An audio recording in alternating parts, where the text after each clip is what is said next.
पूरे जेपी आंदोलन की विरासत को ही आप खत्म कर रहे हो। क्या ये आरएसएस 2 दफे इस मुल्क में बैन नहीं हुआ? उन्होंने आतंकवाद पर चोट करते हुए बात प्रशिक्षण के संदर्भ में कही। लोकतंत्र के लिए एक बहुत ही ऐसा क्षण है जहां पूरा लोकतंत्र बीमार और दुर्बल दिख रहा है। यकीन मानिए कि किस तरह की सोच है, कौन गाइड कर रहा है सरकार को, यहाँ की व्यवस्थाओं को, संसद को। संवेदनहीन शब्द और असंसदीय है। भ्रष्ट आप बोल नहीं सकते, संवेदनहीन नहीं बोल सकते, शकुनी मामा नहीं बोल सकते, जयचंद नहीं बोल सकते। अरे साहब, ये लोकतंत्र है। पूरे जेपी आंदोलन की विरासत को ही आप खत्म कर रहे हो। तानाशाही आप नहीं बोल सकते, तो तानाशाही को कौन सा नया नाम दे दें?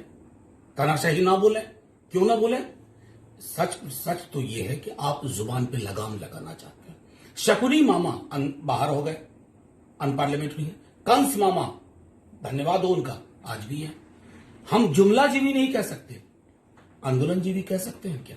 कोई आंदोलनजीवी बोल के निकल जाए, पूरे आंदोलन की विरासत को खारिज कर दे और उनकी जय जयकार होती रहे। मैं समझता हूं फौरी तौर पर लोकसभा स्पीकर साहब को हस्तक्षेप करके इसे वापस लेना होगा।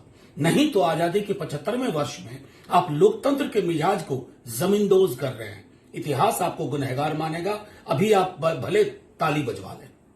पटना के फुलवारी शरीफ में पीएफआई से जुड़े हुए लोग पकड़े गए हैं जो एंटी इंडिया काम कर रहे थे। कैसे देख रहे हैं? कई लोग गिरफ्तार किए गए, कितने लोगों को डिटेन किया गया? देखिए, शोध अनुसंधान हो रहा था, पकड़े गए। इसमें कोई दो मत नहीं कि आतंकवाद को लेकर के हमारे दल का नजरिया बिल्कुल साफ है। किसी भी प्रकार का आतंकवाद हो, उसका कोई भी रंग हो, एक सम विचार से हम लोग सोचा करते हैं। लेकिन इसमें जिस तरह की टिप्पणियां अब सत्ता पक्ष के कुछ लोग कर रहे हैं, भाजपा के, उन्होंने क्या कहा था? बहुत ही मार्मिक और दृष्टिकोण से अपनी बात रखी थी कि प्रशिक्षण का तौर तरीका आरएसएस से मिलता जुलता है। क्या ये आरएसएस 2 दफे इस मुल्क में बैन नहीं हुआ? क्या वहां शारीरिक और मानसिक प्रशिक्षण ऐसा नहीं दिया जाता जिससे कि समाज को कई दायरों में, कई वर्गों में, कई बाड़ों में बांटा जा सके?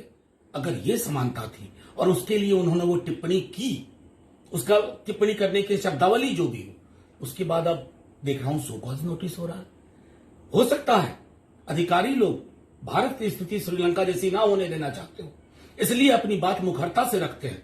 बहुत बड़ी परीक्षा पास करके आईपीएस बनते हैं। आप चाहते हो कि उनको हड़का करके, धमका करके, उनको एक तरह से ये कह दो कि जो हम कहें हमारी जय जयकार, साहब तेरे सुबह की जय, साहब तेरे शाम की जय के अलावा कुछ ना हो। अगर उन पर कोई कार्रवाई होती है तो मैं समझता हूं माननीय मुख्यमंत्री जी को भी देखना होगा कि क्या कोई व्यक्ति इतना नहीं कह सकता कि प्रशिक्षण की समानता है। क्या प्रशिक्षण हम नहीं जानते हैं संघ में क्या होता है?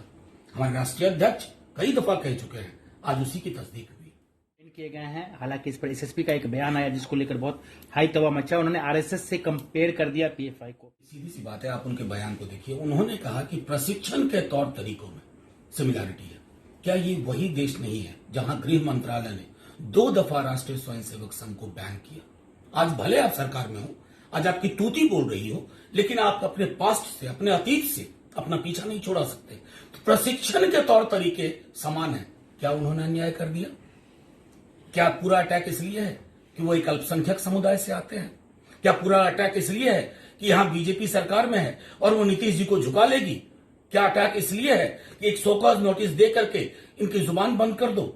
ये ऐसे नहीं हुआ करता है। ब्यूरोक्रेसी की एक इंडिपेंडेंस भी होती है, एक ऑटोनॉमी भी होती है। अगर आप इस तरह का व्यवहार करते हैं तो साफ तौर पर संदेश ये जा रहा है कि आपको सच सुनना अच्छा नहीं लगता और आईना आप देखते नहीं। सबसे बड़ी बात है, उनकी बात के संदर्भ को समझिए। उन्होंने आतंकवाद पर चोट करते हुए बात प्रशिक्षण के संदर्भ में कही थी। इस पर अगर हाई तौबा मच रहा है, इसका मतलब चोर की दाढ़ी में तिनका वाली बात चरितार्थ हो रही है। मैं समझता हूं कि हमारी ब्यूरोक्रेसी में अभी भी बहुत सारे ऐसे ऑफिसर हैं जो दूध का दूध पानी का पानी करते हैं। They call spade a spade. अगर उन्होंने प्रशिक्षण के तौर तरीके की समानता की बात कही और एडीजे उनको शोकॉज कर रहे हैं, मैं तो समझूंगा कि माननीय नीतीश जी को सीधे हस्तक्षेप करना चाहिए।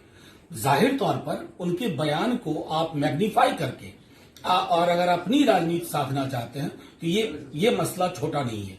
माननीय मुख्यमंत्री जी हस्तक्षेप करें और एक प्रॉमिसिंग ऑफिसर की, जिसको खत्म करने की साजिश हो रही है, उसको प्रोटेक्ट। नाम गिनाने बैठूं अलग अलग राज्यों के ऑफिसर्स का तो बीजेपी के हाथ के तोते उड़ जाएंगे, उनकी नींद खराब हो जाएगी।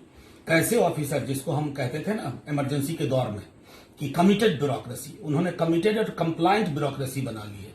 अभी भी मैं समझता हूं कि ऊपर वाले का कुछ दुआ है कि कुछ ऑफिसर हैं जो आपकी ऑफिशियल पार्टी लाइन को टू नहीं करते।